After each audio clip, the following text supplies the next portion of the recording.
right, everybody, welcome back to episode 4 of the Bet On C2C Podcast. Welcome to week 2 of the CFB 2022 season. I'm your host, Brandon T. Sanders. You can find me at CFF University. Of course, I have my co-host with me freshly. He's good to go now, 100%, Mr. Ethan Sauers. At Ethan Sauers, how you doing tonight, buddy?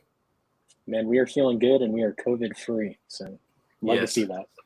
I'm glad to have you back. Of course, you might see someone missing, and that's Mr. Chris K. He went on vacation, Hilton Head. He decided to get closer to where I'm at in the States, enjoy the beach a little bit before it gets a little colder.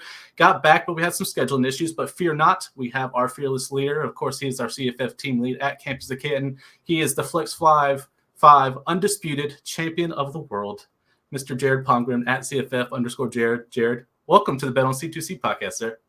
Well, first of all, thank you for once again having me on one of your shows, Brandon. This is the 4th time I've been on one of your shows and the 3rd different show of yours that I've been on. So again, I am always happy to be on one of these. But can we talk about real quick this rumor you have been spreading around about me? This idea that like I am some kind of prop pick king because we happen to have a really good week. The 1 week I came on, you tell people I hit five play flexes all the time. It's not true, all people. The time. Do not believe this lies and slant. Like, is not slander because you're propping me up. I don't know. Moving you up, yeah. I don't know. I'm turning you into a legend. The propaganda. It's propaganda. I appreciate the flattery, but do not go to my PrizePicks expecting a 5-play flex every single week. No, but when we hit glorious. And so this is true. And then when me and Jared come together and put together 5 players, sometimes magic happens. So we're not saying it's going to happen, but it did last time. So there's not a lot of pressure, but there's some pressure for Jared just this week. But we'll talk about, are we playing 5 or are we playing others as well? But hey, let's get started. First, we want to bring up, hey, this is week 2 is for you. Of course, is the episode. Of course, I have to come up with my lines. You know, it's proper. I have to do it. Are you doing this every week? Are you going to rhyme it somehow? Maybe. I might. I don't know yet. Like week 5, I'm feeling alive. Actually, that was one of the ones I had on. I got to strike that out and do it again. It is what it is. But hey, while we're thinking about cool catchphrases, go check out campstocanton.com. Of course, we have our articles, the tools, the guides are still there. Of course, there's memberships. Of course, we have the membership. Jared, if you could correct me on the actual name of it, it's $29.99. It's for our DFS and for our props thing. Maybe Ethan remembers the name. All I know is it's a special special membership for you if you're trying to do props. You're trying to do, I think it's called Premium Edge or something like that in particular. But anyway, that sounds about right. But definitely should check it out. Sorry, Austin. I know you got to listen to this later. But hey, go check out the membership. It's $29.99. It's one of the best deals you have. You also get access to the NIL Discord, and we have specific channels. In-season Edge. There we go. In-season Edge. That sounds even cooler than Premium Edge. So I agree. But you should go check that out only because you get premium articles. So you got Ethan who's dropping some articles. I believe you did one earlier this week, right? And then you have one maybe coming up pretty soon. Yep, dropped one.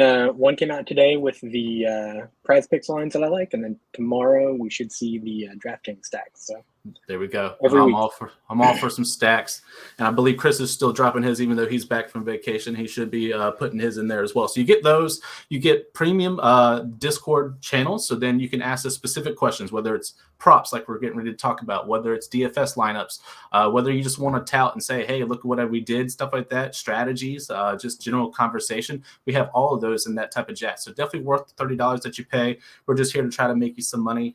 Speaking of money, of course, you can save on the promo code C2C when you go to PrizePicks. You get a matching deposit up to $100. I think that is super, super great, especially with this free play that we're going to talk about here pretty soon that Jared's got on the agenda.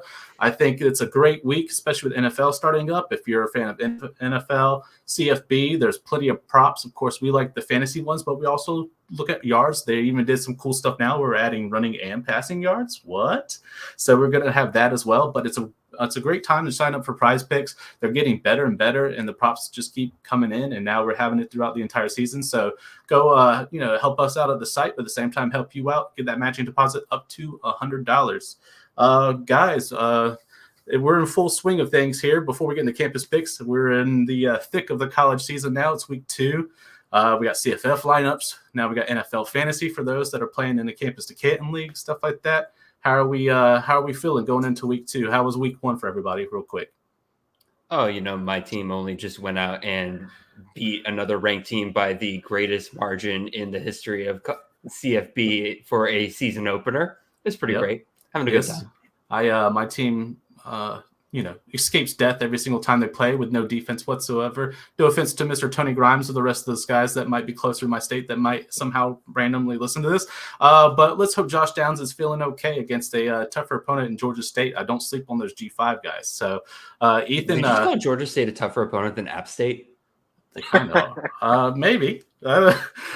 All I know is I'm going to be sweating a lot. All right. I think you're scared a little bit there, Brandon. I think you're scared. Although it is another home game for the G5 team. Can we talk about that for a second, though? Sure. This weird idea that the ACC has given itself, where they have to play at G5 stadiums.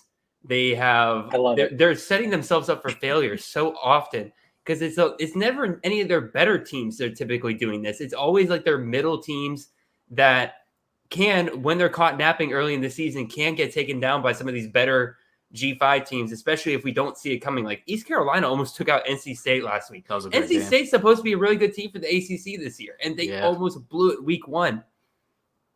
Yeah, I personally love it though.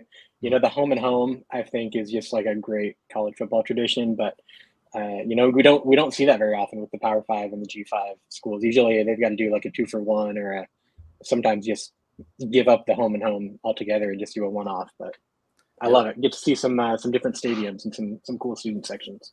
It just strikes me how much more the ACC does it than every other conference. I forget who made the graphic, but somebody pointed out just how often they do this and how many times the ACC has lost in those games. So again, it is hurting the conference. It is. It makes us look pretty weak and not up to par with that freshly squeezed Big Ten conference in the SEC, which is the powerhouse, which it is. Ethan, you had quite the scare there as well. Purdue and Chuck Sizzle debuted, and all was crazy. We saw some Drew Allar. We got to see some of the freshmen. I got to see my boy Nick Singleton a little frustrated there, but I'll let you talk about that. How was the game that you got to watch there? Man, I love the Thursday night action or the Thursday and Friday night action that the Big Ten does with their conference opponents. Each team gets one of those. I hate that we had to go on the road to Purdue. That just sucks. I don't know what was up with Clifford. They said cramps, and maybe he had a Lamar Jackson incident and needed to go to that locker room. But who knows? All that matters is got the dub, coming home, got a nice cozy MAC Ohio matchup to go after this weekend. So I'm pleased with it. A dub's a dub. Yep, it looks like Penn State's taking on future CFL star Mr. Curtis Rourke, taking after his brother Nathan. Those Canadian guys, they know how to run and pass when the timing is right. Speaking of, let's look at some of that, because there might be some of these props that we need to talk about. Of course, we are talking about Campus Picks, of course, bringing it to you as well. And this is presented by PrizePicks. I got the slate up here for you as well, and we got some good ones. So I want to start off with Ethan, because you chose the foreplay. I wanted to see foreplay. Anyway, I wanted you to see. It's a family-friendly podcast, Brandon. It wasn't last week when Mr. Lob was dropping bombs on us. I had to put explicit on there. Today is a fun show. I will be able to put the non-E on there unless you guys decide to go on a rant. Then we'll figure it out. I said that, Brandon, but literally earlier when we were talking about the name, the rhyming names for each of the ones is 5, I'm feeling alive. Week 6, suck my picks. Actually, that'll be great. I don't know if it's going to get taken down, but I'm probably not going to fly. But if anything, I'm giving it to Chris to put in his title to see if Dwight just is like, no, man, just no. So we're going to go from there. But hey, Chris, I gave you an idea. You'll listen to this eventually. So there you go for week 6, buddy. All right, let's talk about the 4 selections that Ethan chose here as well. I'm digging. I don't want you to talk about our boy John Reese Plumlee, who dropped a 40 burger on us last week, which was delicious. He's going up against Louisville, which is easily a team that you can pass on. Tell me about Plumlee and the other choices, because it looks like we do have an Ohio connection going into this week as well. We do. So Plumlee jumped out. The game that Garrett Schrader had against Louisville last week really just primes the cannons for this week. I think Plumlee is going to be a mainstay in that Central Florida offense. I am very transparent in that I don't love Plumlee. He was not a guy that I wanted to go after. I think Mikey Keene is a better quarterback, and that's saying something. That being said, John Rhys Plumlee is a Gus Malzahn quarterback, and he will get the run, and he will, and he'll take some deep shots to Javon Baker. Maybe Ryan O'Keefe gets in there this weekend. I went with the rushing yard prop instead of the passing yard or the pass and rush prop, just because I think there's less risk in that. So I think, I don't think there's much risk of Louisville really getting after Plumlee. And if there are, I think that's just going to set up the draw and some designed runs for him. So I'm a big fan of his outlook moving into Friday night. On my next one here, I do have C.A. Bangura, the running back from Ohio. He is going up against my Nittany Lions this week. And I don't think that people realize how vulnerable Penn State is up the middle and up front this year. Last year, they were not great. If you remember who could forget the Illinois game where we went to 8 pseudo overtimes with those 2-point conversions? We got run over by Chase Brown and Josh McCray. So that was a trend that really started to go downhill towards the end of last season. Penn State ranked 70th in the nation against the run. And they lose a lot of talent up front and in the middle this year. Our linebacker core is not as deep as it was. The strength of that offense really is the corners in the secondary, being able to lock down and play man coverage. I don't think that Ohio is going to be a problem per se, but I think 60.5 yards is more than doable for Bangura going into this weekend. I wouldn't be surprised if he gets close to that 100-yard game, just because of the rate at which they're running. O'Shawn Allison no longer healthy this year. So he's really got, I believe Julian Ross is the backup now. And I think Ross only had a carry in the first week. So I think they're really going to rely on Rourke and Bangura to pound the rock against Penn State. There is a little bit of hesitation, with game script and everything like that. But, if you're having success running the ball early, you can easily rack up that yardage to start off the game with a quick start. I'm taking advantage of the pass and rushing yard prop that PrizePicks is dropping here. They have Anthony Richardson, 273.5. Against Utah, he had 274 passing and rushing yards combined. So I don't think that's a coincidence. I think, PrizePicks is taking that previous performance and saying, hey, is he going to do better? So ultimately it comes down to whether or not you think Kentucky is a better defense than Utah. And I don't believe they are. I think Utah, they do have some inexperience at the linebacking position last week.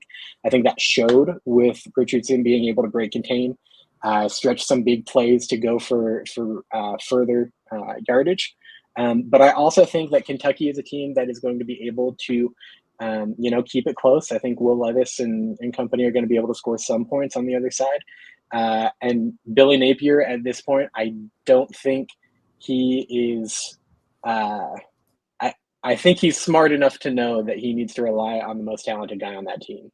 And while Montrell Johnson looked decent last week, I think Richardson is going to be the primary motor to that offense moving forward this year. So really like the 273.5 over.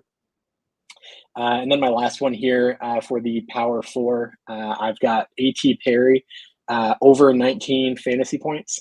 I know our week 0 breakdown, we saw Josh Downs with that 19 number, and we talked about, how that kind of feels like Walmart pricing where you think it's a good deal because it's just under, it's not quite 20. And sometimes that feels a little uneasy. I am a full go with this as long as Sam Hartman is starting. He's been medically cleared. I don't know. I haven't seen officially that he's starting for sure. I assume he is, having that medical clear, and the fact that, he's a veteran. He doesn't need fall camp to get ready. But there is just a little uneasiness always in college football Make sure to watch those warm-ups and make sure he's in there. Last year with Sam Hartman at the helm, A.T. Perry scored on average just over 20 points per game. So I'm wheels up on this one. I think this is an above average situation for Wake Forest against Vanderbilt. This is a Vanderbilt team that has been able to score points this year. Granted, they haven't played great competition, but granted, Wake isn't that great of a defense. So I am all in on Wake Forest's offense this week. I think it is a full go. Hopefully we get Vanderbilt scoring some points, getting a little bit of a shootout going on there. Even if it's not a true shootout, if they're able to score, two touchdowns, 2 field goals, something like that, get 18, 20 points on the board, I think that's plenty to keep A.T. Perry in the game for the full game and to keep Wake on their toes and throwing the ball. So those are my 4. I feel pretty good about those. I have some other ones in that article that posted today if you were an NIL member. Yes, definitely go check those out. There's going to be a same narrative as we go into our DFS segment on this particular game of Wake Forest versus Vanderbilt. I think the line, Jared, you talked about it on the CTN, where the line actually has moved up because I think it's all but certain that Sam is starting, and that does mean wheels up for AT, for Green, and the rest of the guys there. I just see more production and I see a bigger shootout, and that's going to kind of play out as we go as well. Let me tie in with the Bangura one. Curtis Rourke is a great running quarterback, so I think he's still going to put up some production against Penn State. However, I'm kind of with you, Ethan. I think the narrative kind of moves it to where Penn State maybe gets a scare in the first little bit, realizes they must adjust, then they'll adjust like they did against Purdue and kind of pull away this time as well. So Curtis Rourke, the difference between him and his brother was very CFF relevant because he was pass happy and he would get both running and passing. So he's very much a dual threat. Curtis tries to be like that, but a lot of times he fails in the passing department. So I think he's climbing, getting better. He's definitely shown some improvement since last season for sure. But I think he's going to rely more on his run versus his pass capability. And I do think that Penn State has a good secondary, especially their corner that's probably going to get drafted fairly high. So I still think that as far as the pass, he's probably not going to be willing to kind of bomb it out because of what the interceptions could play. So I think he does go less than his 20 fantasy points to go along with it. I do think Bangura is going to kind of be the star of that particular matchup. And we're not talking about Ohio State. We are talking about the Ohio Bobcats, one of our favorite MACs teams that we get to enjoy as well. Another one I want to bring up is Mr. Kobe Prentice. Of course, it makes nothing happy than seeing a freshman on the field and doing very well, especially in season openers. However, they do play Texas. Texas's defense, we'll say, has gotten maybe a tad better about tackling, but not a whole lot. And I think you'll see some of this kind of unfold. I think this is the Jermaine Burton show. I think this is where he breaks out more. We're going to see probably a lot more of Gibbs, a lot more McKellen. I think we're going to get a lot more just passing in general. And though Kobe Prentice had 11 fantasy points in his debut, which I think was great, Texas is a little bit more of a difficult opponent. And this is a marquee matchup at 12 noon. So it's, a high noon matchup. 90 degrees, it's going to be, one of those ones where all eyes are going to be on this game. I think Kobe Prentice does fall short of the 14 fantasy points. I think they just tacked on 3 points to what he got last week. This is what PrizePicks does. But it's a perfect opportunity for him to come down a little bit, maybe get around 9 or 10 fantasy points again, but I don't see him kind of going over the 14 fantasy points. So for me, I'm personally taking the less. And I want to move over to Jared because he's got a guy over in Texas that we need to talk about and his 2 picks as well. So take it away from me, buddy. Before I go into mine, do you mind if I comment on y'all's? Absolutely, go for it. Yeah, like the Plumlee pick, like the Richardson pick. I am not entirely sold on the Perry pick, but it's a fun one, so I'll allow it. I really like your Kobe Prentice pick there, Brandon. He's being given the wide receiver 2 treatment by PrizePicks. There's not a line on Trayshawn Holden, so they're treating Prentice like the wide receiver 2, which is a mistake. I absolutely love under 14 fantasy points for Kobe Prentice there. The one I truly disagree with is Ethan. I'm sorry, but Saya Bangura at Ohio. I think you're underestimating 2 things. One, you mentioned already, the game script is going to be not in Bangura's favor here. I think you're very much also underestimating the gap between Ohio and Penn State. I agree with you. Penn State's D-line has some suspect nature to it, but I'm going to borrow some terminology here from Josh Pay because he's a very smart human being. He has some great analysis here. Every team has a freeze point of which they are going to you have to have a certain amount of talent in order to be able to take advantage of a team's certain weakness. The gap between the Big Ten and the MAC just in general is already a pretty big gap. Add in the fact that Ohio, as good as their offensive line is for the MAC, Ohio's still not that great of a team. They are going to struggle even up against a D-line that is going to be taken advantage by teams like Illinois down the line. Even though Illinois is not a great team, Ohio is still worse than that. I don't think they're going to be able to put up 60 yards with Bangura. I would sit Bangura in any format that I'm in. I actually legitimately thought about adding the under on this earlier to one of my flex plays because I was so convinced that I'm like, okay, yeah, 60 yards is way too much here. I don't see them being able to run like that on Penn State. So that's the one I kind of disagree with. I welcome that, especially, being a Penn State fan. I would love nothing more than to see that. The big thing that I think as far as game script and why I'm not afraid of game script is because Penn State early in the year, especially coming off of a primetime matchup against Purdue, there's definitely a letdown feeling going into an 11 a.m. kick or a noon kick Eastern with a MAC school. I think on top of that, I think Penn State is really going to try and establish the run. And I think that we've seen in the past, when Penn State fails to establish the run in the first half, they don't score points. They just aren't able to do it because they're so committed to getting that run game established that they aren't focused on being a productive offense. They can move the ball. I really think, I'll get into Parker Washington a little bit later here because I know that he was disappointing last week. But when they focus on trying to set up their run game, or when they try and outthink the opponent and try and do something outside of the natural flow of the game, they get choppy and James Franklin's offense is sputter. So I'm not too worried about game script. I mean, the talent gap is absolutely spot on. It is what it is. But that being said, with the way that Penn State played against the run last year, I think that there's a good opportunity for Bangura. But we'll see. We'll see how it goes. Agree to disagree. Absolutely. I think that line is interesting. The 60.5. It's not a huge game, but it's definitely towards the top of the projection for sure. No, I definitely get it. All right, let's talk about my picks now. I'm going to throw in the free play here with Tom Brady. I asked Brandon before I came onto the show, I'm like, is this allowed? And he's like, yes, you're going to put it in your lineup, so you're going to allow it here. He's a former Michigan quarterback, so it counts. Let me just give some advice whenever PrizePicks hands out these free spaces.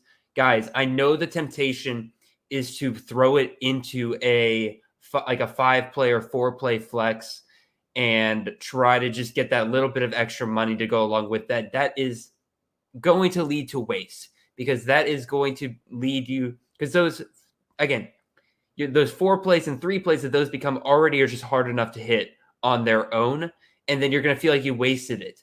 What I have done, and I've done this every time that PrizePicks has handed this out, I have taken whatever money they allow, whether it's $50 max, $25 max, I split that up into many, many different lineups, and almost always they're going to be a 2-play power play. And I just throw with my favorite lines from other CFB games of the week. That way we know we're going to get the free space, unless Tom Brady somehow gets hurt, in which case we're all screwed. But then you throw it with your other favorite lines. All your favorite lines aren't going to hit, but all you need is 1 out of every 3 of your favorite lines to hit, and you at least break even. And then if it's your favorite picks and you're good at what you're doing, you're going to make plenty of money just based on those picks. So that's my spiel on the free spaces. I'm throwing it in here, and I got 2 more picks I want to throw out here. Bryce Ford Wheaton currently has a reception over-under of 5 receptions. This was a man that was targeted 16 times. I repeat, 16 times last week against Pittsburgh. Now, part of that was game script. I do not expect him to be targeted 16 times again in this game because they're playing Kansas. They're going to be ahead. They're not going to be throwing the ball as much. But even still, let's say we reduce that to 75%. That's still 12 targets. If Bryce Ford Wheaton gets 12 targets and catches less than 5 of them, that is just a terrible, terrible beat for you. The process is sound here. He's going to get double-digit targets in this game. He is going to catch, I would hope, at least half of them, and that clears that 5 receptions very easily. So that's one of my favorite plays here. The other one, Ja'Tavion Sanders, tight end out of Texas. Big surprise last week in the fact that he was the second highest target getter. I'm phraseology, my goodness. Anyway, he got the second most targets on the team last week, only behind the ever spectacular Xavier Worthy. He had 6 targets, caught all 6 of them. I don't know if that's something we can expect week in and week out. I love Sanders. Don't get me wrong. I have been telling people all offseason, if you're going to go after a Texas tight end, go after Sanders. Don't go after Jaleel Billingsley. With Billingsley out for the season with a suspension, I feel very good about that. And with his great week one, that was good. But he is not going up against UL and Monroe anymore. He is going up against Alabama. He is, I don't think, going to get nearly the number of targets that he got this past week. I don't think he sees the end zone, and I don't think he sees 80 yards. He's going to need most of that in order to hit this 14 fantasy points, which is already a pretty high total for a tight end. I am feeling pretty comfortable with Ja'Tavion Sanders being on the under here, 14 fantasy points. Yeah, I'm with the same sentiment that I think PrizePicks just kind of same thing. Took a look at last week. It was like, all right, Sanders is doing his thing at Texas. Let's give him just a little bit longer. Not knowing, or I guess they did know that they have Bama there written down, but I guess they don't take into the effect that Alabama is going to shut that down before he even has a chance. So, yeah, I could see him getting crazy. 6 targets again this week. I could see him being the second most targets on the team this week. So let's put that up to 7. He's not going to catch all 7 like he did last week. No. All right, like that's part of what made him great last week is that he caught every opportunity thrown his way and he made the most of it. I don't think that's going to happen again this week. Bama's defense is just way too good. Yep, absolutely. Yep. So as you can see from all of these that you had a 3-play, a 4, and a 2-play. So you're noticing that you're not seeing a lot of 5s from us much anymore, and that's with the same sentiment. Hey, you can hit. Me and Jared have done it before, but I've only did it like we were saying in the episode 1 podcast. Like I only did it twice the entire years. It's much more easier, even what Jared said, throw Tom Brady in and maybe throw Kobe Prentice, or maybe you throw Sanders under and you throw Rourke or whatever. These 2 plays, and if you move up your, the percentage of money that you have, you are more likely to double up on that a lot more. So I definitely agree with that. Can I throw out all the different lines that I threw him with? Sure. Is that something I can do? Give us a few. I went Malik Cunningham over 19 fantasy points. I believe that's moved up to 21.5. I still like the over there. Bryce Ford Wheaton mentioned there. I paired him with it. Ja'Tavion Sanders under 14 fantasy points. I went under Jordan Porter, wide receiver out of New Mexico. They're going up against a very good Boise State defense. Under 4.5 receptions for him. And then I also paired him with Stephon Cobbs, over 57.5 yards. He's going to have a much better week this week. That is, I like all of those, and I think that's going to be some good money for you there. Absolutely. All right, guys, any more thoughts on PrizePicks before we move into segment 2?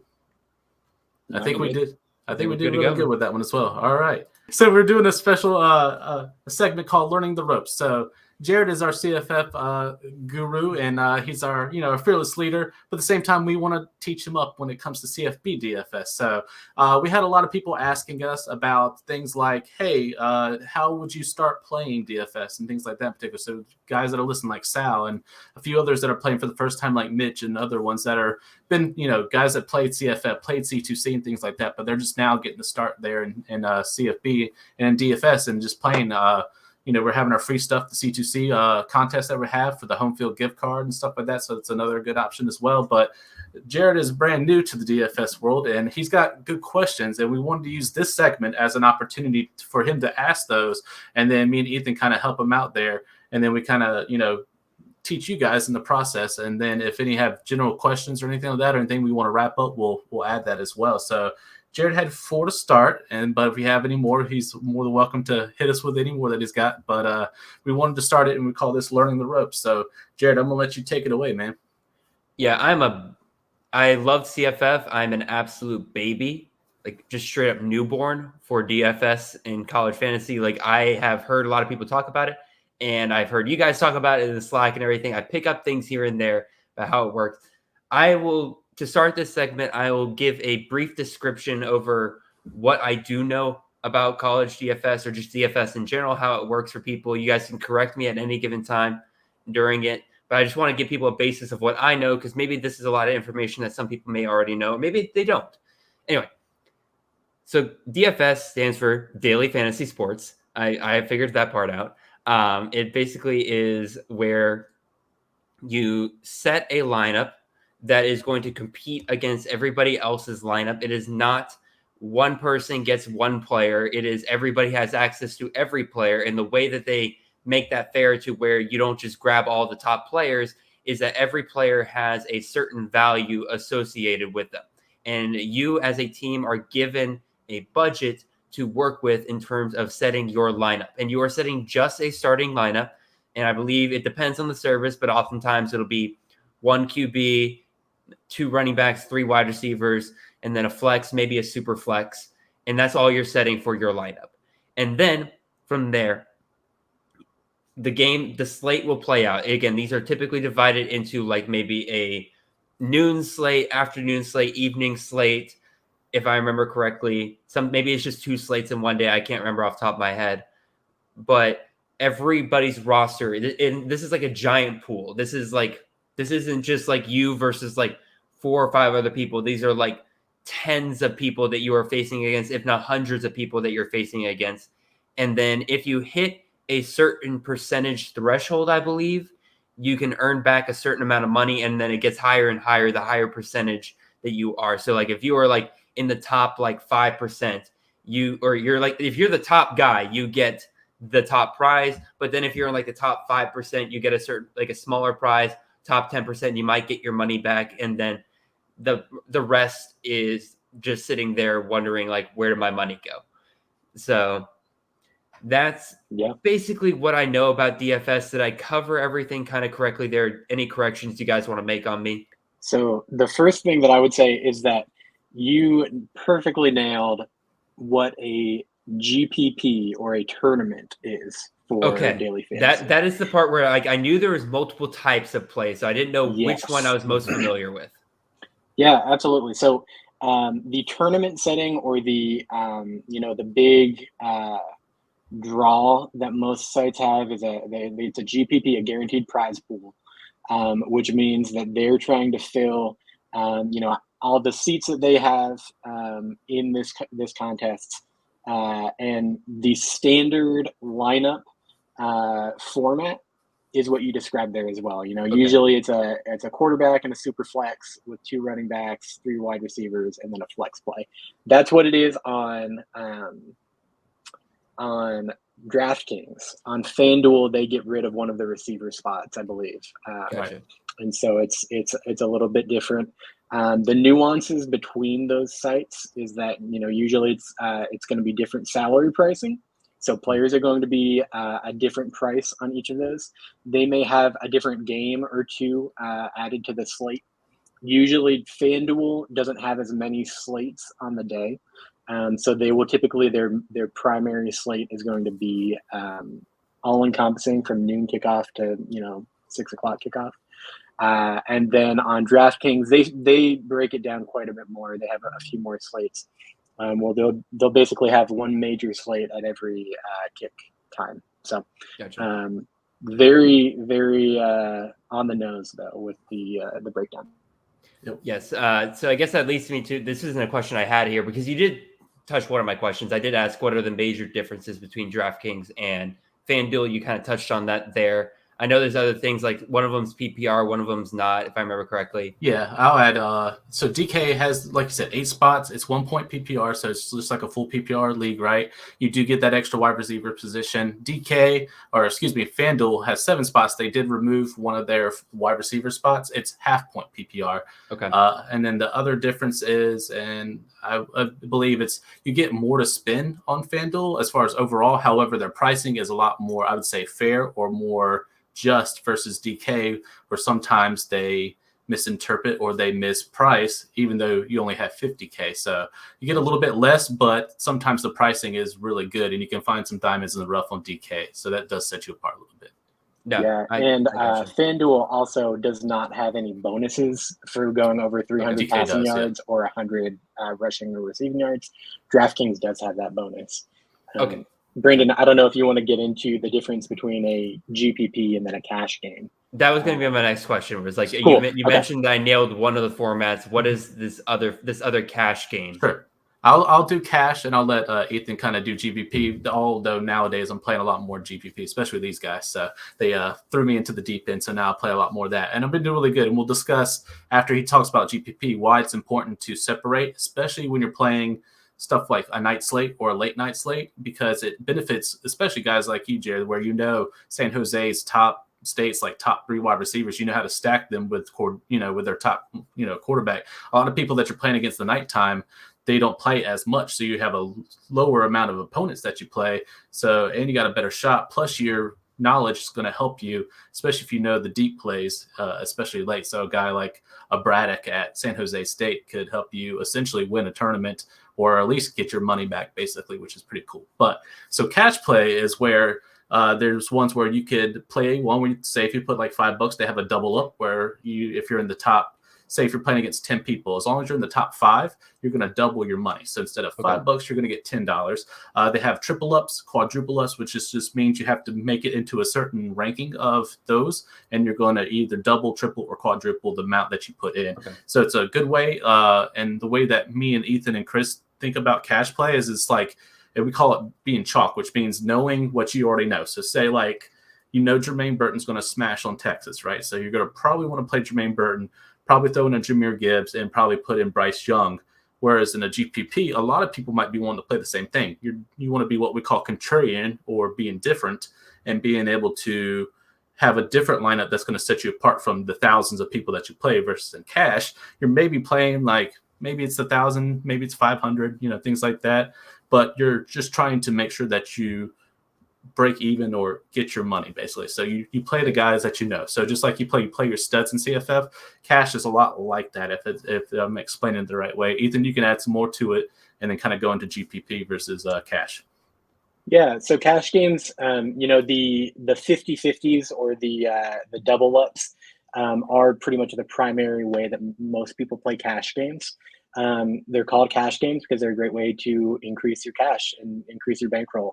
It's definitely slower and more incremental, but you have those odds in favor with the tournament plays or the GPPs. With the payout, it's very funneled. The top 10 make probably 90% of the cash that's paid out. It's very skewed. Another thing with cash games, there are also head-to-head matchups with cash games where you can just play one person. If you and your friends want to go and do a head-to-head, you say, hey, I think I can beat you this week. You can set up a head-to-head matchup. You can get one of your friends. Yeah. Is that what you guys did with Campus to Canton one last week? Is that what that was? Was that a cash game, or is that a GPP that was a much smaller scale? Technically, it has it up to 100. GPP. So yeah. Yeah. Okay. GPP would be one that's guaranteed by the provider. Okay. So technically, that one wouldn't have been provided by DraftKings. That was one that Campus to Canton put on. And I did approach it very similar to a cash game lineup. Okay, gotcha. Any small field contest, chalk and the people who you expect most people to play, it's typically the way to go because that decreases the number of variables that you have to overcome week to week. So if you have a cash game lineup and you have a very chalky lineup where you have, say it's a 5-person contest and 100%, every single person has 3 of the players. That means you have narrowed the obstacles that you have to overcome to be able to win. Gotcha. So that's the main thing there. As far as our big tournaments and our GPPs, the big difference there is always just going to be ownership. You care tremendously about ownership.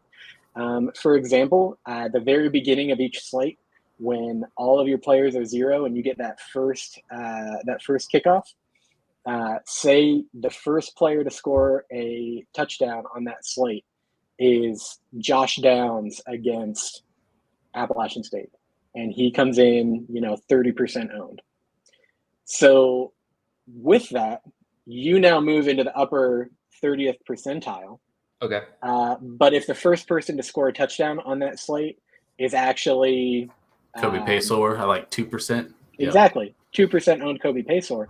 All of a sudden, you're in this top 2 percentile. Gotcha. And so that's the advantage, and that's the way any GPP contests are kind of approached. The big advantage is always going to be ownership, and being able to predict that ownership accurately is a massive edge for sure. I was wondering about that because I remember you guys talk about ownership all the time in the Slack, and I figured out that's a pretty big thing. I figured out that you want to go for guys who are lower owned that you think are going to hit big. It's kind of like when you're drafting before the season, like you're going for guys later in your drafts that are very cheap but have the potential to hit really, really big. So I think I feel like that's an apt comparison. Yep, for sure. Go ahead. I was going to say it's kind of like your depth chart. Like you want to look for like wide receiver 2 or 3 or running back. So a good example, instead of going Xavier Valladay, you wanted to move maybe to Ngata and hope that he gets you a decent amount of points because he's going to be lower owned because people are going to look at Valladay and be like, well, he's obviously the starting running back. He's got a favorable matchup. He's got a little green number beside it that says, hey, he's got a very good matchup. Well, thinking outside the box, like I'll probably take Ngata because he still will have play and he might break off one and actually have just as much points as Valladay, if not more, and he's lower percentage. So that's kind of the mindset you got to have is like remembering those depths of rosters that we looked at all off season and looking at guys that we know is going to have touches. You're looking for touch hogs, but you're looking for ones that are not normally talked about. And that's the ones that'll kind of pay you dividends. And also just thinking differently, not looking at the main matchup. So a lot of people will want to play Bama versus Texas. For last week, I played Appalachian State against my own team, knowing the defense and knowing I was in for a heart attack. But at the same time, it did move me up into the top 10%. And I was able to hit, a pretty decent amount of money. I made all my money back that I lost earlier, last week and stuff like that. Now, I've maybe between all 3 weeks, I've only lost $5 out of the entire thing. So I've been able to keep most of my bankroll because of Appalachian State playing a different game from the ones that are outside or, the ones that are televised. You're looking for those ones that are on the ACC network or the smaller networks or the U Stadium ones and things like that. It's kind of the ones you want to like look at when you're going up against these GPPs. Yeah, no, that makes a lot of sense. And I guess that kind of leads into my next question because you talk about your bankroll here. What kind of pay-ins and payouts are we looking at in these? Again, you guys mentioned the cash games. That makes sense. You put in your money, you double up whatever you put in, that kind of stuff. I like PrizePicks and I like prop picks because I can control exactly how much money I put on it because some people are, 1, very good at prop picks, and 2, have a lot of money that they can use. So they can put down $100 on a bigger play. They could put down bigger money like that. I am not that kind of person because I'm a broke college student who just had to pay for a new engine. So I don't have that kind of money. And so I like that I can control that amount.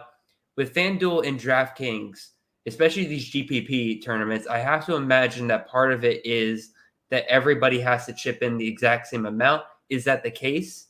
Or is it that you can't control how much you put into any given contest? That's pretty interesting because the way that these sites do it, to an extent, yes, you have to pay the same price for your entry.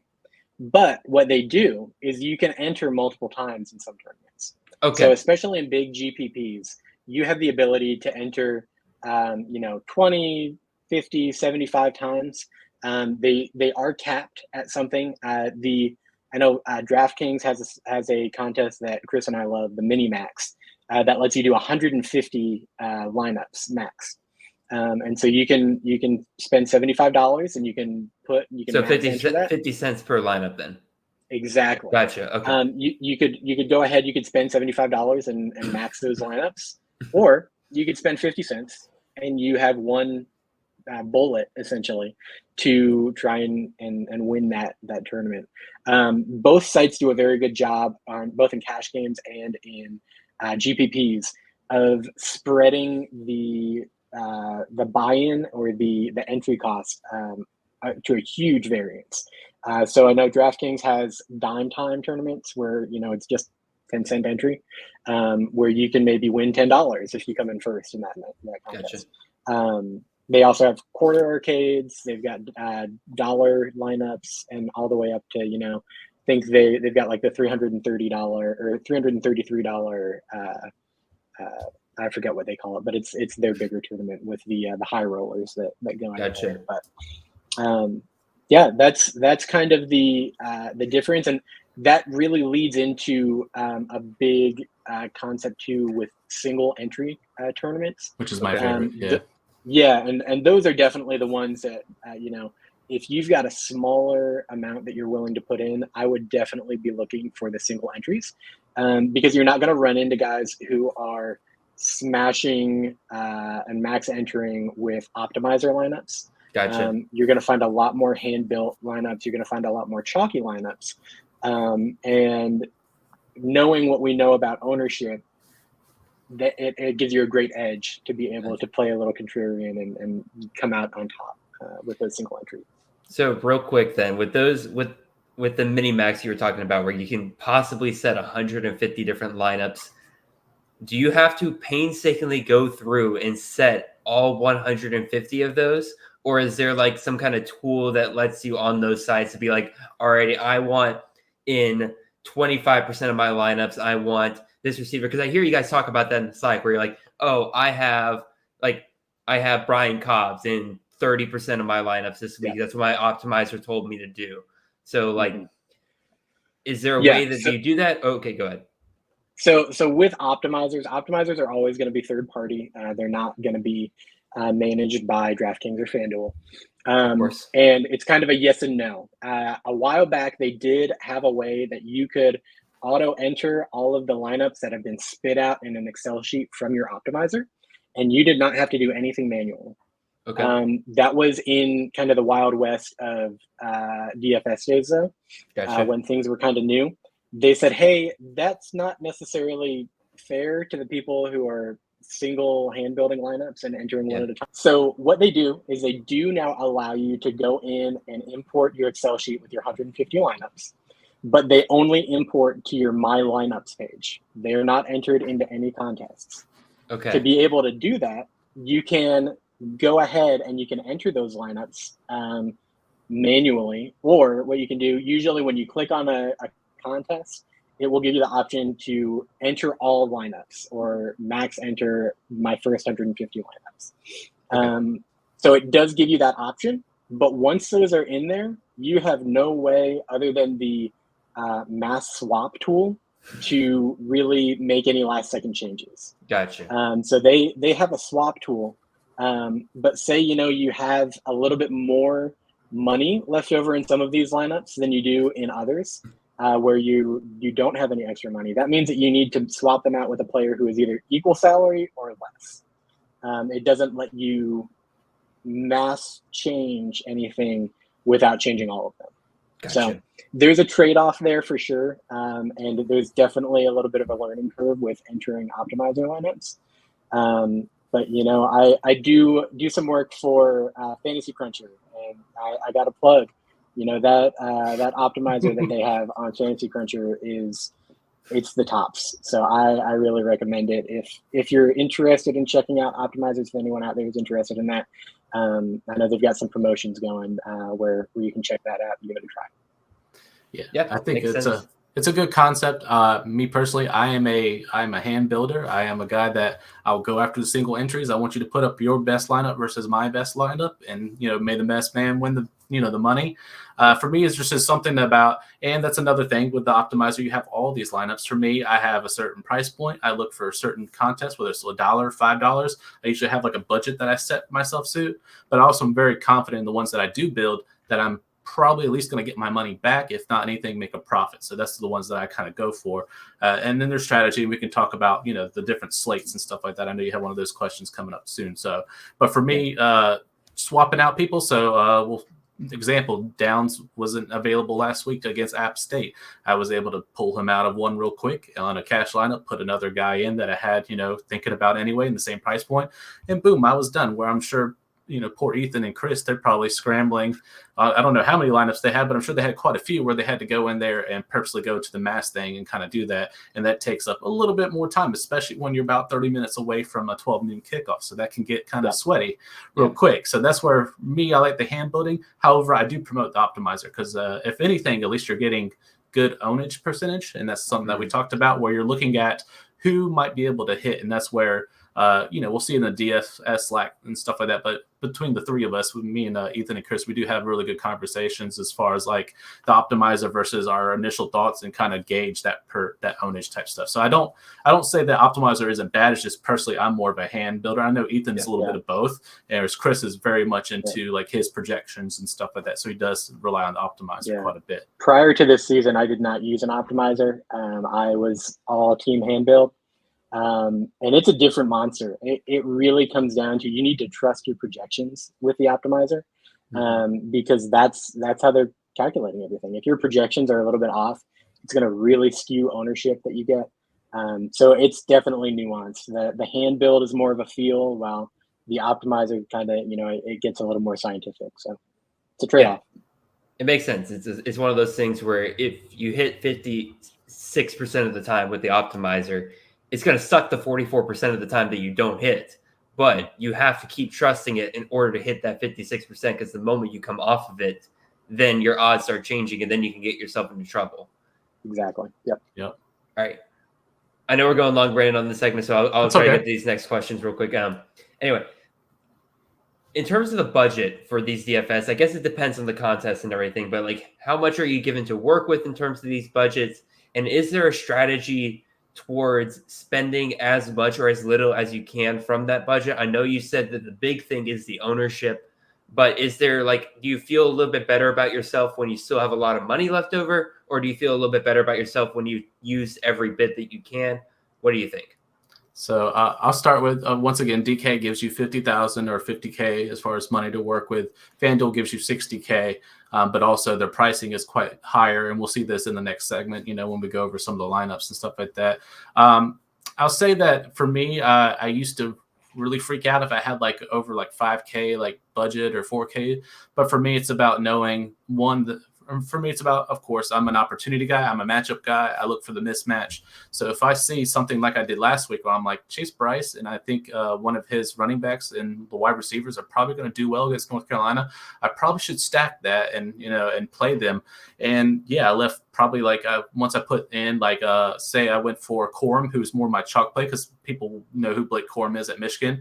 But a lot of people forget about Donovan Edwards a lot. So I was able to put Edwards in for a cheaper play, left about 3,000 total in my entire lineup, but it didn't, at the same time, I trusted my gut and I was able to hit, my money. So I was able to, definitely move from $1 to $10. So, I got a $9 profit. It was worth it. Right. And that was a harder slate because it was the main slate in the middle of the day where you're going up against a lot of people at the same time. So for me, I try not to look so much as money.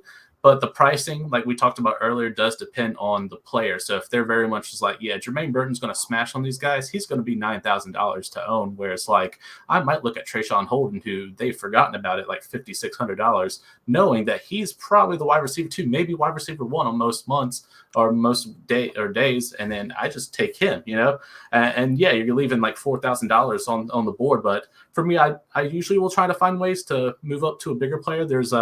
We'll talk about chalk plays where it's hey, Quentin Johnson's playing Charleston Southern or whatever. And, he's $8,000, but he's going to destroy someone. So I'm going to take, Trayshawn Holden at 5,000 so I can pay up to get Johnson at $8,000. So it's a give and take, but at the same time, I don't worry as much as I used to, where I'm freaking out. I'm leaving value on the board, where it's really, I'm making picks that are lower owned and trying to find myself to be different than everybody else. That's kind of the same thing. I think Ethan kind of elaborated a little bit more on that too.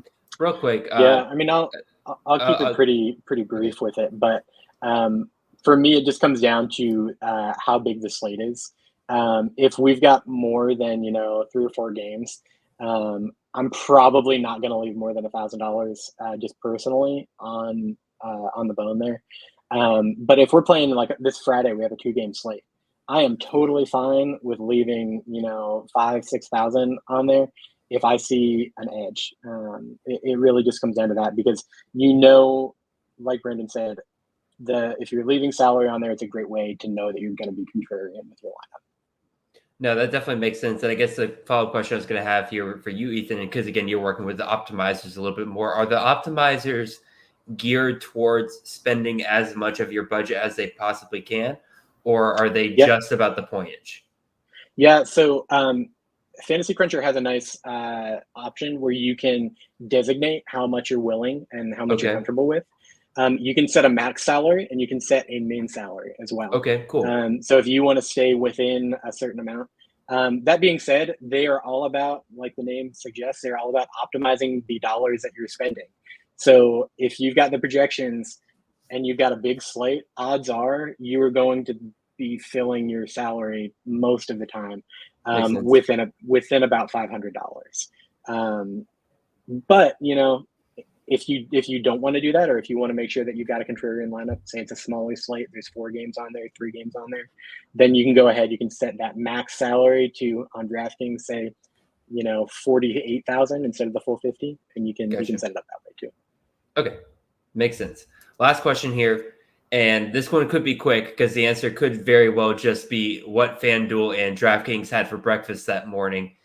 How are the teams determined for the different slates? Because again, college football, any given time period, you can have like 8-9 games going on at once. But I look at some of y'all's lineups sometimes, and it feels like even though there's multiple games going on, they only really give you maybe like 4 or 5 games to work with. They don't give you every game that's going on. How are these games decided as to which ones they'll let you play with?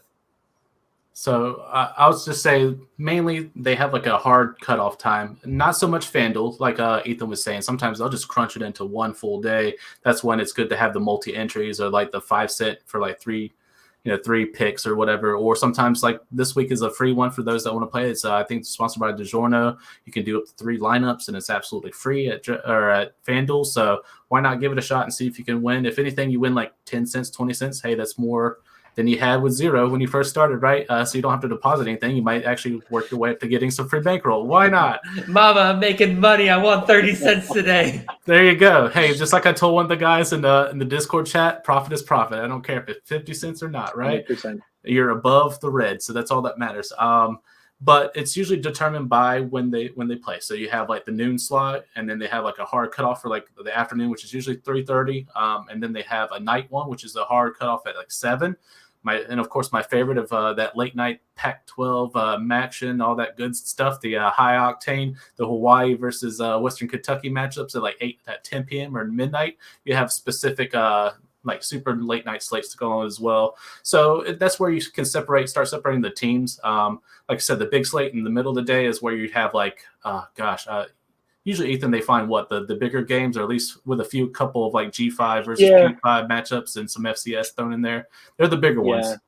From what I've seen, I mean, my guess is that they have a breakdown of who they think is going to be a higher audience rating.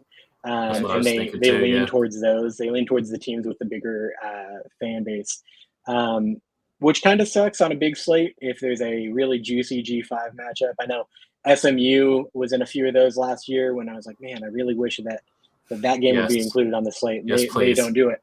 But especially on those crowded kick times. So that's when you see that. They'll pick some cupcake matchups that really suck for our DFS purposes, because we're trying to break down, how many points is Bryce Young going to score in 15 minutes of play. So, yeah. Well, thank you guys very much for this little chat. Because again, I hope that I helped out a lot of the listeners who have been very confused over the last couple of weeks in terms of these DFS lineups and what the hell you guys have been talking about. So yep. I hope I've helped them out. I hope that even the people that have been playing DFS for a while have learned a little something from what you guys have been describing. I know I've learned a lot tonight. So again, really appreciate you guys. I guess, Brandon, we can now talk about the actual lineups you guys want to talk about. Maybe I can have enough knowledge now to actually critique them, maybe. Yeah, if anything, we can use that sweet CFF knowledge that you have, and we can put it to the test. So, boys, let's bank on them. And first, we're going to start with some DraftKings. And so I have my lineup and I have Ethan's matchup. And I wanted to go and start off with some comparisons. And it looks like we both are on the Virginia train. Go ahead, Jared. Real quick, Brandon. Can you remind me the rules of DraftKings? Sure. So I know the difference between this and FanDuel. Absolutely. So you have 8 spots to choose from. They give you an extra wide receiver. So you can see on the screen you have 3 wide receiver spots. And when you look at FanDuel, when you look at that next, you'll notice there's 1 less wide receiver spot. The difference here is DraftKings is 1 point PPR. And I believe if they go over, I believe it's 100 yards, Ethan, that they get an extra 3-point bonus, if I'm not mistaken, on DraftKings. Whereas FanDuel does not. FanDuel is much harder as far as pricing, 5.5 PPR. So it's a lot of those standard leagues that you're accustomed to. It's very much it's all about the production of the player, whereas DraftKings will reward you for picking a pretty smart lineup. So with that said, let's look at some of this stuff as well. I'm noticing that we are definitely on the Armstrong train. I have looks like I have Wicks versus Davis, which I like both options. I think I saw Wicks have the higher amount of targets this past week, so that's why I paid a little bit more on there as well. But I do like Lavelle Davis. I think he did get the targets. He just didn't pull in the production that we wanted to see in week 1, but that don't mean that's not going to happen. So what was your thinking on Armstrong? Because I know I had like similar where I'm looking as a contrarian, just someone that's a high octane offense on a not so televised, I would say, program. What do you think? Yeah, I mean, Armstrong is just way too cheap for this slate. 6,300 is below average for quarterbacks. I know they're playing Illinois, and I was actually surprised to see that Illinois, I think, is favored by 4 points in that game. That seems kind of weird. Seems like some weird Vegas lines. But anyway, Armstrong's upside is just ridiculous for somebody who's only 6,300. He could easily put up a 30-point game. I mean, you saw last week 36.8 or 36.8 is what he scored on DraftKings. So I'm all in with that. I did see there is quite a discrepancy as far as targets with Wicks and Davis. I think Wicks had 11, if I'm not mistaken, last week, while Davis, I believe, had 5 or 6. Him and Thompson, they kind of will rotate wide receiver 2 and 3, it looks like. But Davis was able to score a touchdown. You know, he's big at 6'7", 6'8", something like that. Big red zone target. For 3,500, I mean, the minimum salary for a wide receiver or a running back is $3,000. So to see him at 3,500 just doesn't seem right in my mind. I think that he can easily hit value. And to describe what I mean when I say hit value, Jared, I'm describing. Usually you want to see your wide receivers and all players, you want to see them hit 3 or 4 times the amount of fantasy points as their salary. So we see that Lavelle Davis is 3.5K on DraftKings. We want to see him hit, 12 or 13 points to consider that a hit. Okay, so see that as a value. So take that salary divided by 1,000, and then you want them to hit about 3 or 4 times that. Yep. Yeah. So Go ahead. I was going to say, like Nathaniel Dell, for another example, he's at 6,000. You want him to hit that 18-24 range because that is 3 to 4 times the amount that 6 would give you. Gotcha. Absolutely. And that's gravy at that point, anything over that. So that's kind of what I'm looking at in that Virginia game. I think Lavelle Davis, his pricing is just too low. Wicks, I mean, you can argue too. 11 targets for Wicks, 6,300 is pretty cheap too. Yeah, there's a case where someone might want to play a full Virginia versus Illinois game stack, and I think that would be very much legible because of the pricing here. We can get majority of the targets and the quarterback itself to make that happen as well. I do see that we both have Braylon Allen. I think that's a really good one for especially 7,000 against Washington State. That was hard to say no to, even in a flex position or in an RB. It's a good what we call chalk play, which means like we all know what Braylon Allen is capable of. We know he's going to smash, especially against Washington State. That does have a harder time stopping, the run game. So I think that was a good spot. We both have Nathaniel Dill. I did decide to pair him up with Clayton Tune. I thought Clayton Tune was an excellent price at 6,500. So now you can get both quarterbacks for under 13K, which I thought was fantastic. And I think they both can at least double, if not triple that type of production. So that's worth having. I think where we differed a little bit, I do love what I see. You got the Jared Bradley, which is my favorite. I got to start him. I was a guy that played him in week 1 and he went off. So I'm glad that my gut told me to play him and he did. I know a lot of people were disappointed in Miles Price, but don't be disappointed in Miles Price. Just give it time. Let Texas Tech do Texas Tech things. But I'm saying Jared Bradley is probably the stud outside. So for $5,000, that's kind of like we talked about with Luther Burden last week for only like $5,500. It's just one of those studs. It's like he's going to command a lot of the targets, if not anything. Take the ball to the house if he gets a hold of it. So that I love that play as well. You're Jared Bradley. I went with Mitchell Tinsley there. Of course. Ethan will say otherwise, and we'll talk about that and maybe another play that he's got. But I assume what I saw, and maybe it was game script a little bit, but it did look like Tinsley became more of that Jahan Dotson as the game progressed. He does wear the number 5, so it did look promising. At the same time, he is the roommate of said Mr. Clifford. So I do see those comparisons as kind of juicy details you pay attention to, but it did look like when our boy there at Penn State was struggling, he did look for Tinsley. So Tinsley to me is another chalk play, just like Braylon Allen. I just think that for $5,700, he's going to at least double that as far as his production, if anything. So why wouldn't you try that as well? And then I would say I like the Perry one versus Davis. We're on that same game, and we'll talk about that on FanDuel, where I have a whole game of just this game because of what's capable between these two teams, especially with Mike Wright versus Sam Hartman. But what was your thoughts? Yeah. Same thing on Perry. You just want to stack him with Hartman and do the stack that you want? Yeah. I mean, I'm always looking for a way to stack. I'm going to have a lot of Hartman, a lot of Perry, a lot of Wright, a lot of Ray Davis. Some Will Shepherd sprinkled in there.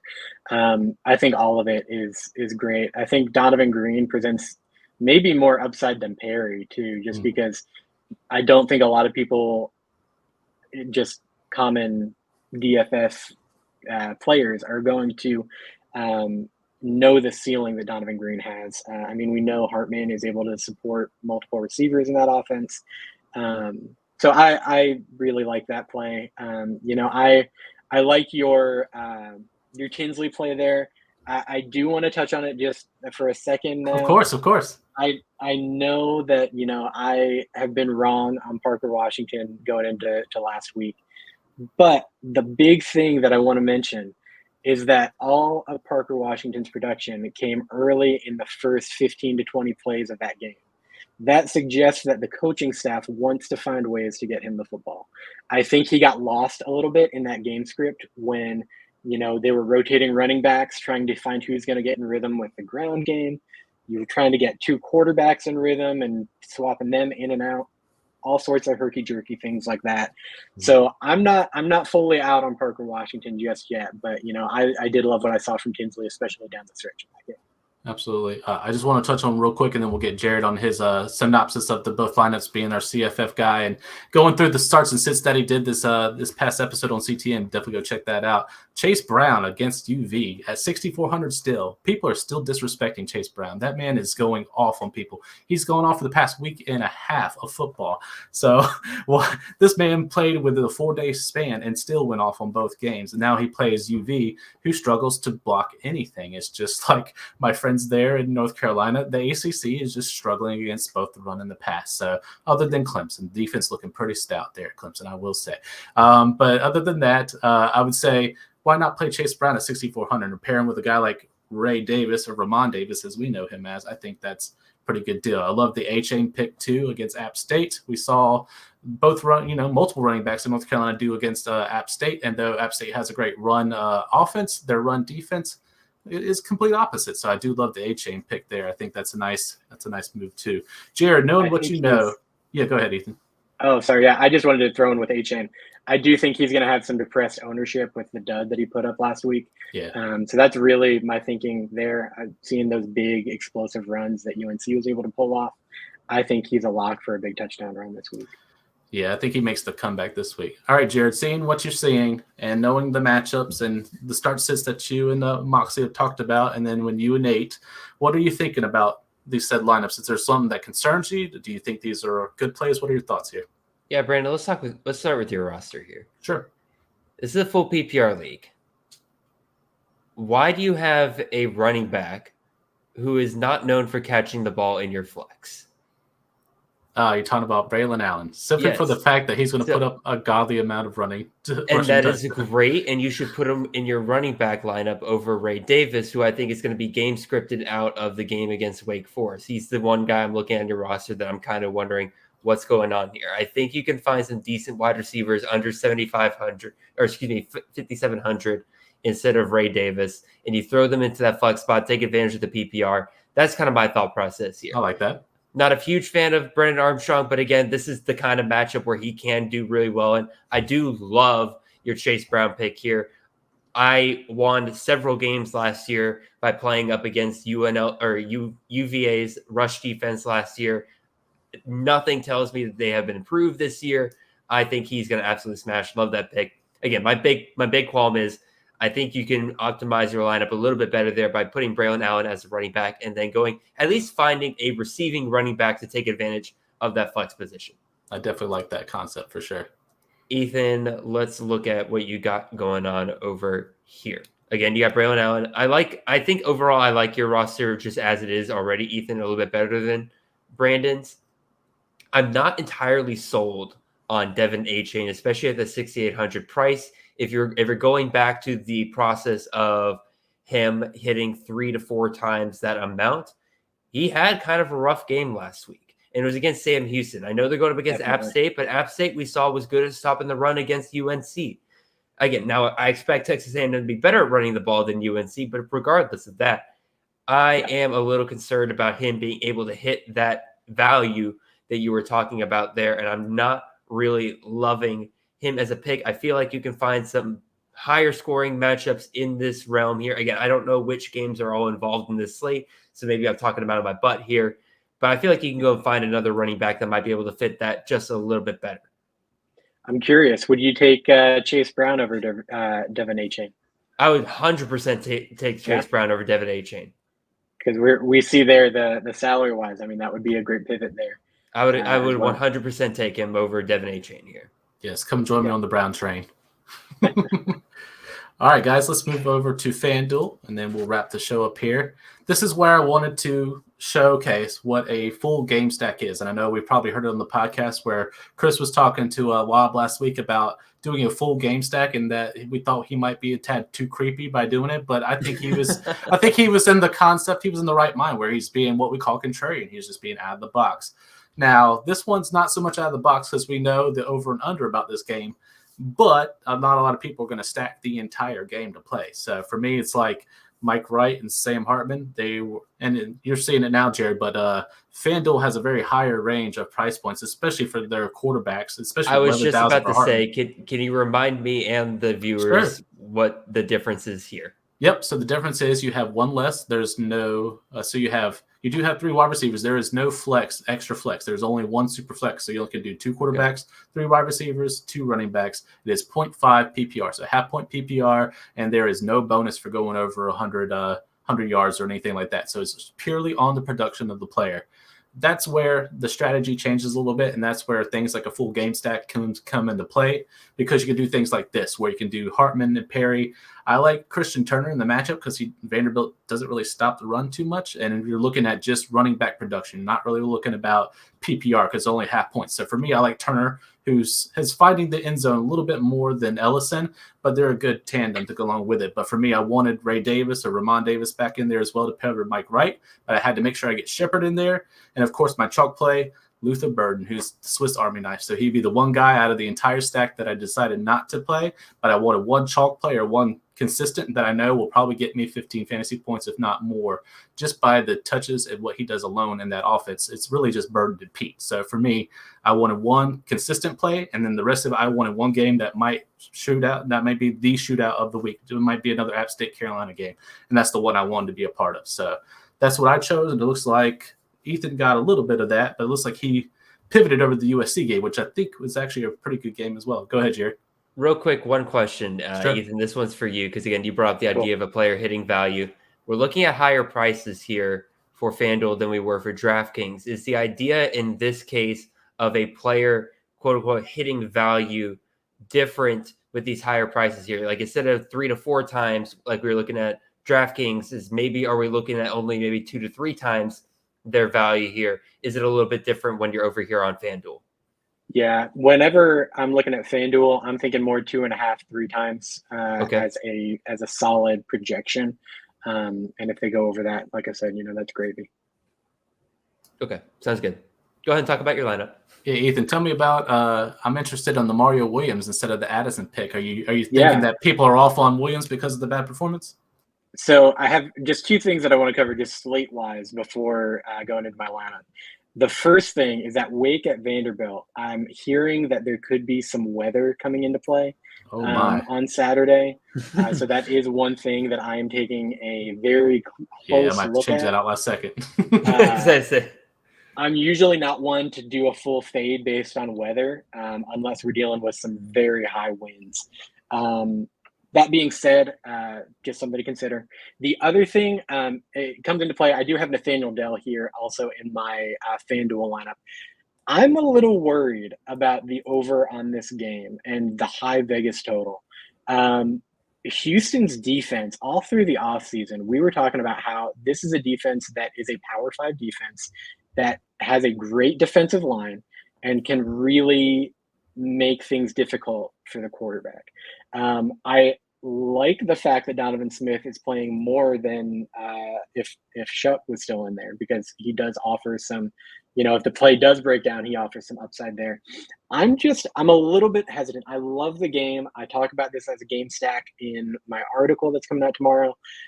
I just have some pause. I do think there's more risk than people may be anticipating with especially the Texas Tech side. That's all I'll say on that. Going into my lineup, you mentioned Mario Williams. I'm stacking him with Caleb Williams. There was definitely a big discrepancy target-wise. I believe Mario Williams was 3rd on the team in targets last week, behind not only Jordan Addison, but also Taj Washington.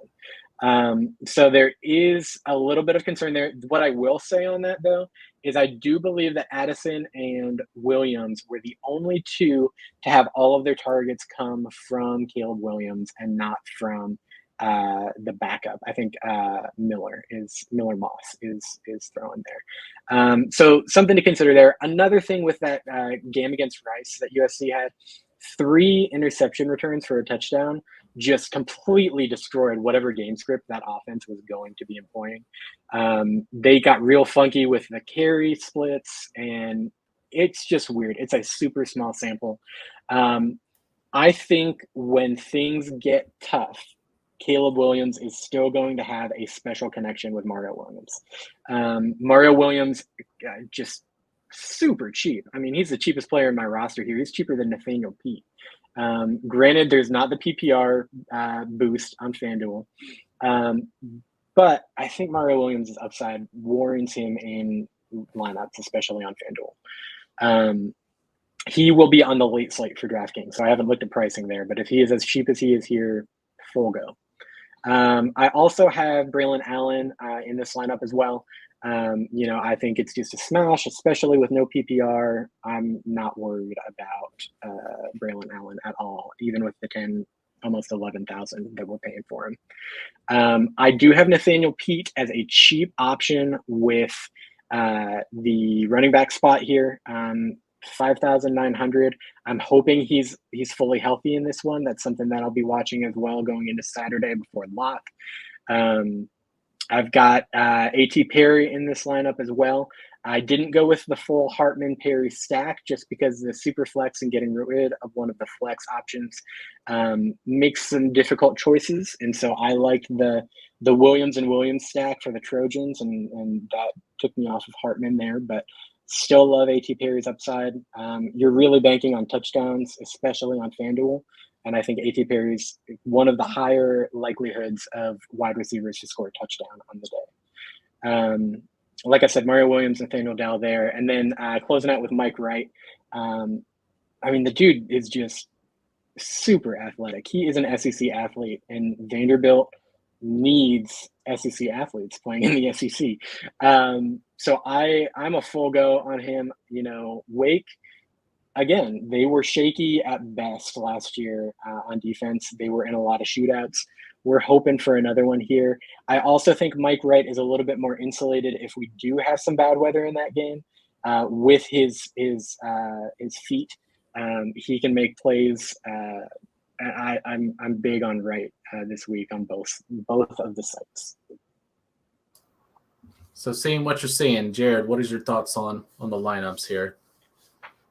I don't have as much to comment on these guys. I think y'all did a pretty good job here, Brandon. Of course, assuming that game doesn't get rained out. Yeah, I'll and everything does. and things get thrown to the ground there and everything. Ethan, I have to say I probably still like yours a little bit better. I like the diversity of games that you're kind of going with here. I don't think I would ever be brave enough to do what Brandon's doing, unless maybe it was two people or it was a team playing up against UNC. Maybe then we look at it. But no, Ethan, I'd say I'd probably like Ethan's lineup a little bit better here. Again, just the diversity of players you're looking at here. I like the stack between Williams and the discounted Mario Williams. I was kind of thinking to myself and everything where I was kind of looking at their prices and everything, knowing that you get 60,000 in this. So that roughly leaves like 10,000 for big time players. But then of course, that would leave an empty spot. So you have to kind of find ways to discount yourself, and looks like you used up a good amount of your money here, and I think you did a good job with the amount of money that you spent. Yep, I think it blows me away that Sam Hartman is more expensive than CJ Williams, and he's just coming back from. He's just coming back too, and it's like as soon as that found out, I believe his price point skyrocketed. I want to say probably almost triple. It was ridiculous. So they're expecting big things from Sam Hartman. I would take advantage of that and try to go for a guy like CJ Williams. If I saw those two next to each other and saw that big of a price difference, I'd be like, no, we're going CJ. It's one thing that's funky or too. Caleb. I keep saying CJ Williams, Caleb Williams. We know who you mean, but it's one thing to kind of pay attention to how these different sites price backups. Really funky on DraftKings. Sam Hartman was less than Mitch Griffiths, and there's zero reason for that, because if he's injured, he's not going to play. Nobody's going to play him. If he's not injured, he's going to play, and he needs to be more expensive than Mitch Griffiths. There's zero reason for it, and just some funky stuff that's going on. I think FanDuel. I guess that's another question I have is props picks. They move throughout the week, and that's part of the game. Does that happen at all with DFS, or does it typically it's just they keep it the same? One price? And done. Yep, they just leave it. Which is crazy, because as soon as Sam Hartman, you'd think they'd switch the prices, but they don't. So maybe I think they're hoping that the casual that doesn't pick up that Hartman's back, or maybe they just think, if Hartman was still injured, maybe they still think Hartman is the actual quarterback, so they would pick him, hoping that they would just, lose their money. So I don't know how, maybe that's their thought process, but it's just strange that doesn't go up and down, whereas PrizePicks will look at other sports books and look at other props available and kind of adjust depending, because a lot of times there'll be a lot under, or people be smashing a lot of theirs where they're like, we made a mistake, DraftKings has it for this, and then they'll go and swap it on you. So that's where getting, like we talked about in the other podcast, getting in early on PrizePicks is the way to go, whereas DFS, once the slate is up and the prices are up, they're not changing it. So it's pretty much you have a day to look at everything, and then you have an opportunity to start building those lineups. So it's definitely the way to go. Cool. Gotcha. All right. So it's been a pretty fun episode. I've enjoyed this one. This one's been not only educational, but it's been pretty cool as far as picking out the stuff, the different matchups that we have, getting Jared's mind into it and kind of focusing on that. I do like that he's newer, so he's giving us a fresh perspective. So I really did like that Braylon Allen thinking outside the box. That was really cool. So we want to thank Mr. Jared Palmgren for joining the show. Sir, I know you have a particular spiel. You might not have it in front of you, but if you can remember some of it, why don't you tell us where we can find you, where you can find some of your work, and some of the places that they can hear you at. Yeah, of course. I am the host of the Cincinnati podcast. It is the CFF podcast for the Campus Canton podcast family. Got tons of great shows for you guys twice a week right now. Mondays, we're doing waiver wire picks and recaps of the previous week. And then Wednesdays, the first show is with myself and Nate Marquise. We do a great job there. Wednesdays, I'm releasing a second show with myself and Chris Moxley. We go over your sit-start discussions. I put out a tweet. Usually it'll be either Monday night or Tuesday morning, and you guys bring to me the sit-start dilemmas you're facing in your leagues that are just driving you nuts. You just have no idea to pick between 2 or 3 players. We'll discuss them on the pod. Best ones make it on every single week. And then we also preview some of the higher scoring games. Absolutely go check out each of those shows every single week. plenty of content for you guys there. That's pretty much what I'm doing for the most part during the season. Again, you can find me on Twitter. I'm at CFF_Jared. I try to answer DMs and ats as much as I can. Again, we're in the season now. I'm a little bit busier, so I don't always get to you right away. So please be patient with me if I haven't gotten back to you. And if I haven't gotten back to you and you're listening to this, just send me a little reminder or DM, and I'll try to get to you as soon as I can. But even so, Brandon, it's been awesome being on here tonight, man. This always a blast being on one of these shows, and I had a great time learning about DFS. Had a great time discussing with you guys. And yeah, I hope people found it educational. Yep. We definitely enjoy you having here as well. Likewise, if you sent me a DM, I promise I'm getting back to you. Just remind me, maybe just hit with a bump. You just hit me with a thing or an emoji just to know that I've seen it so then I can get back to you. I promise you I'm not ignoring you. It's just we're in season, so I'm trying to do my best. And of course, while we're staying busy, Ethan over here is staying busy with his articles. Ethan, if you want to plug what you got at Fantasy Cruncher as well on the NIL part here at C2C, what do you got coming up this week? So over on Fantasy Cruncher on Wednesdays, we usually are dropping a slate preview where I'm going over the top 4 or 5 games on the FanDuel and DraftKings slates as far as Vegas totals.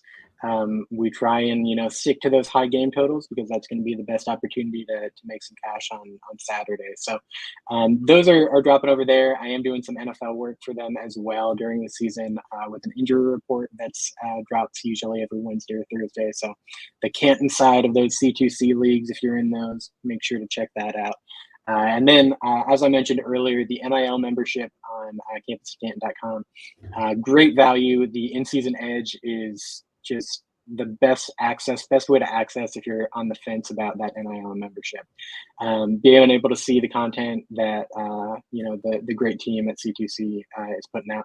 I'll have those PrizePicks lines dropping usually every Thursday, and then a DraftKings stacking article on every Friday. So that will be dropping tomorrow. And also just wanted to say, Jared, love the Chasing the Natty podcast. It is a must listen to if you are in any way. I was listening to it even before, I was super into CFF. This is kind of my first season really dipping my toes into the strictly CFF pool. But just great information that you guys are putting out. You, Nate, Chris, it's definitely a must listen for both of those drops during the week and season, and great off season content as well. Love the stuff. Can't recommend enough. Appreciate it, man. Yes, it's a must listen. It's definitely on my rotation every single week, but I tell him that every time he's on because it's true. But we want to thank you guys for listening in on the week 2 here on the episode 4.